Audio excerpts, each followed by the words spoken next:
Hello guys, today I'm so excited because I'm going to bring the Insta360 Go 3S and shoot a travel video.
Today we are going to talk about the Insta360 Go 3S, which is this tiny and small camera. So by the look of it, at the first glance, you can see that this is a really incredibly small camera. As you can see here, now it is with its action part. You can also refer it to as its case. It is easy to carry around, and also it comes with some accessory, allows you to shoot some interesting POV shots and also hands-free shots.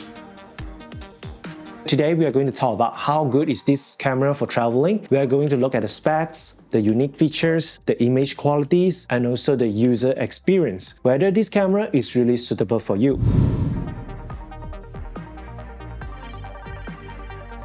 This is really a tiny and portable camera. It just weighs around 39 grams. It also comes with an action port, which we can also say as a charging case, because when you attach it back, it actually starts to charge the camera. This action case allows you to view what is inside what you are recording. For vlogging, you just tilt up this, then you can see what you are vlogging at. For the battery, it can last up to 38 minutes of recording, and with the action part, it can record up to 140 minutes. And today what we have here is a standard package. It comes with a bunch of accessories.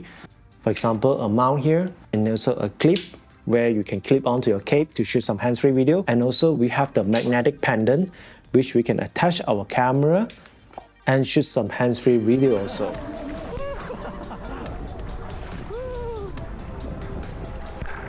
This mount here, you can stick it to the wall or any kind of surface to get some creative shots.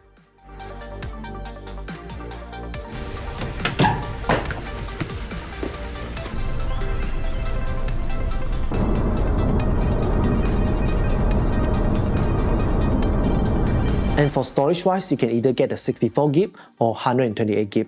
So you might be wondering how this camera works. So if this is your first time, let me show you. To turn on the camera is super easy. Press the on button here, the side button here. Once you turn it on, the monitor will also be turning on. And the setting is also relatively easy. Just swipe up, you get to set your resolution, your frame rate, your stabilizations. And if you swipe from the top, you get to lock your orientations, because when you rotate your camera, actually the layout will also follow, and you can set your brightness, sound, and so on. Swipe from the right, you get to access manual settings or auto camera settings. You can set your filters here. If you swipe off from the left, you can change the mode. You have time-lapse, time shift, slow motion, loop recording, star lapse, HDR photos, and mostly we are going to stay at the video. And to press record, it is super easy. This is the red button here, which is the record button. Once you press it, and your camera is ready to record. Or if you detach your camera, you can actually record with here, this button. The body itself can click record. Click one time, you'll be able to start recording. One time again, stop recording. This camera is actually an upgrade from Insta Go 3. This is the Insta Go 3S. It can now record 4K 30 frames per second. The old one can only do 2.7K. And also the max frame rate from this has been upgraded to 1080p 200 frames per second. It can really get a super slow motion, as you can see. And now it features the mega field of view, which I find is pretty good because there is less distortion and all the line seems to be quite straight. Overall, I think that it is visually pleasing to the eyes, of course. You can still select and switch to other mode like action mode, ultra wide mode, and so on. It is compatible to Apple Find My iPhone. You can find your action parts. If you lost it, it is going to be easy to find it just like how you find your AirPods. Another upgrade from this camera is it is now waterproof up to 33 feet, which also means 10-meter dips into the water. But you must take note that only the camera itself is 33 feet waterproof. The case itself is not really waterproof. It is only splash resistant if you have attached your camera. So if you want this whole thing, the action part and the camera, to be waterproof underwater, you need to purchase an underwater housing with the Insta360. The lens itself is equivalent to 60mm f2.8. I think it is suitable for an action camera. Okay, so let's talk about the video quality. Let me show you here, which is the 4K 30 frames per second. And I shot this in free frame mode, basically meaning that we are shooting in open gate. Later on, we can actually choose our aspect ratio. You want it to be 9:16, 16:9, 1:1, 4:3. You can choose your aspect ratio on pose. And this action camera, it does take photos. It has a pure photo mode, and here I have attached a pure photo. You can see the difference after it performs at auto coloring.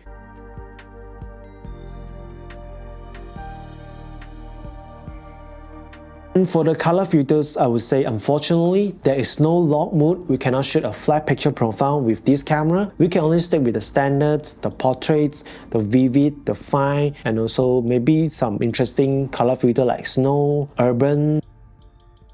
Let's talk about the user experience. This camera, is it hard to use? Is this very difficult to learn? It is easy to use, it is easy to get by, and most likely you are just going to leave this at auto mode. Why? Because this is an action camera. We do not need to actually every time go inside and change the camera settings. You just maybe need to change the file format. You want 4K, 2.7K, slow motion, time shift, those kind of settings, maybe you want to change it. You will not need to change the ISO. It's just too cumbersome for a camera this small.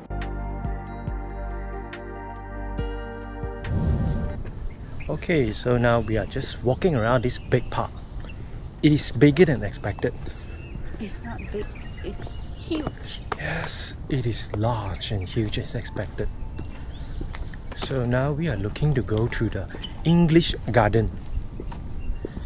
Because there's a few themes here. It has a European park, a Mandarin Oriental park. We have already gone there. Now we are heading to the English park. And also I need to mention about the Insta360 app. There is also an Insta360 Studio, which makes this camera easy to share the footage. Because when you actually turn on your cameras and you have your phone beside, it will automatically detect the Insta360 and you can just press connect. You can review the videos you shot with the Go3S and then you can export directly to your smartphone. And what's more interesting, you can decide the frame rate, the format, the bit rate. This is indeed some really interesting features on a smartphone. But of course, there's one disadvantage. There's no SD card slot in this thing. So you can only share your clips via the USB Type-C port here or wirelessly through your smartphone. The whole day I take this out, I shot around 100 clips. I only use around 23 gigabytes of storage. So if you want to take this camera out for 2 days of travels, I think 64 gigs is really enough. Otherwise, you might need to back up your footage to your PC, to your laptop or your smartphone if you plan to use this for over 2 days or more. So this camera is advertised to be able to shoot up to 38 minutes with the camera itself, and with the action part together, they are able to shot 140 minutes. As I've mentioned just now, I shot around 100 clips to be exact, and it was enough for me, to be honest. Initially, I was shooting with the action part, and because the action part in the standard package itself, it is not water resistant, so I cannot bring it underwater. And then subsequently, I just switch out and take out the camera itself and attach to the pendant. And then I start to go to the water park to play and record the footage. I started playing in the morning of 10 o'clock, films until 2 o'clock. Then I checked with my smartphone, the battery actually left at 20%. But of course, during my filming schedule, I was just turning on and off to record the interesting events. I'm not just turning on and just walk around and play the whole time. So that's why I was able to get more than 38 minutes with the camera itself. And does this thing overheat? My country is a tropical country. it is really hot. Almost all the time it's going to stay at 35 to 38 degrees Celsius. The sun is going to shine really bright around 2 o'clock. But the Go 3S never really overheats on me, which I think is pretty good. Okay guys, so is this camera recommended for you? The things that I really like about this camera is the hands-free video is really easy to shoot. Snap it to the magnetic pendant and you can shoot some amazing hands-free video. But of course, I would recommend this camera to a very creative person and also a person which do a lot of actions, because this is an action camera. It is not really meant to capture some daily stuff like taking pictures. It is more towards actions. If you want to achieve some interesting angle, like you are a biker, you are a swimmer, you will want these tools to help you record down your actions so you can create content and post in a very specific field of view, so people will get an impression that, whoa, you are really creative. Oh, it's really nice to see in this perspective. So I would say this is a good action camera. And if you want to buy this camera, I've attached a link down in the description box below. It is an affiliate link. Okay guys, so I think that's all for today. Insta360 Go 3S, an incredibly small and portable action camera. I will see you guys in the next video. Bye bye.